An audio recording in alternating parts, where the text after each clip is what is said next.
Ito po ang ating Joe Light Trax 3, good for newborn up to 4 to 5 years old. Okay, so proven and tested po ito for big kids. 30 kilo. 30 to 35 kilogram. Okay, kahit ako po 67 kilogram sumasakay po ko dyan para ma-proof na kayang-kaya po siya. Compact folding po ito.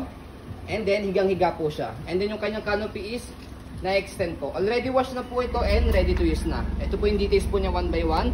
Yung canopy niya, ayan po yung color combination. Wala po siyang faded po ng discoloration. Para ma-extend yung canopy, may slipper dito sa side. Ayan.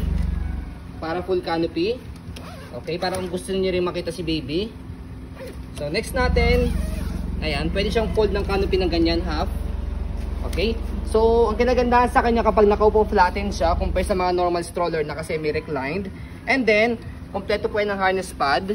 Okay. 5 harness. Kompleto po yung belt lock niya, wala po yung putol. Okay, regarding po sa kanyang front handle, ayan. Press nyo lang po dito, dalawa. Pagka tatanggalin, paglalagay si baby. And then salpak nyo lang po siyang ganyan kapag ibabalik nyo na po. Ayan. And then ito yung kanyang leg rest. Extension po yan kapag nakahiga si baby. Pero pag nakaupo, meron kayong ipipress dito sa ilalim para paibaba siya. Okay?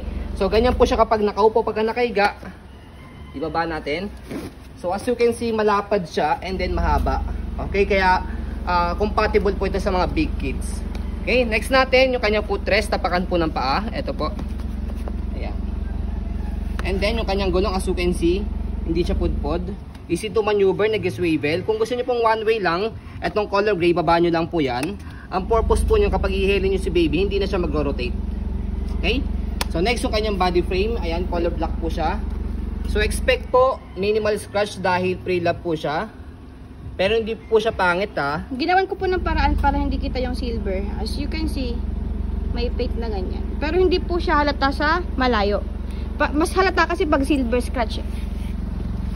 So yung silver scratch na po yun yung mga malalim na scratch. Pero ito po, minimal po siya. Minimal scratch po. So as you can see, ay, no, malinis na malinis po siya. And then pati yung kanyang brand logo. Gulong, okay na okay siya. Hindi siya nabubutas. Sa likod, ang kinaganda sa kanya stopper niya naka-cable na. Is kahit isang press lang po, naka-stop na yan. Isang angat, naka-go na.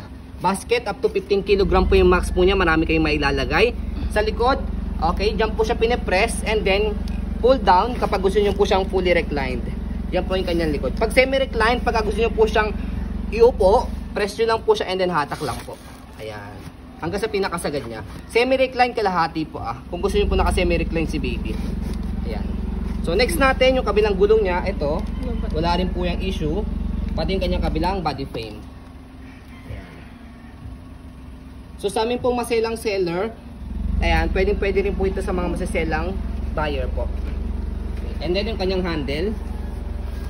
So bago natin i-fold, i-stroll muna natin para makita po ninyo na wala po siyang issue. Ayan.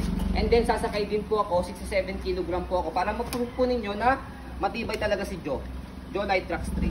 Every time na meron po kaming ganitong stock, sinasakyan ko po talaga para makita niyo po sa video po namin na kayang-kaya po ako ng ganitong stroller.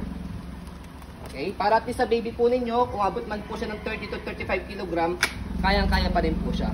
Okay, regarding naman po sa pag-fold, dito po sa loob, may makikita kayo dyan, fold strap. Open nyo lang po yan. Meron kayong ipupull dito o pupush dito and then press to. And push. Okay, pag push nyo yan, saka angat, pull po nito.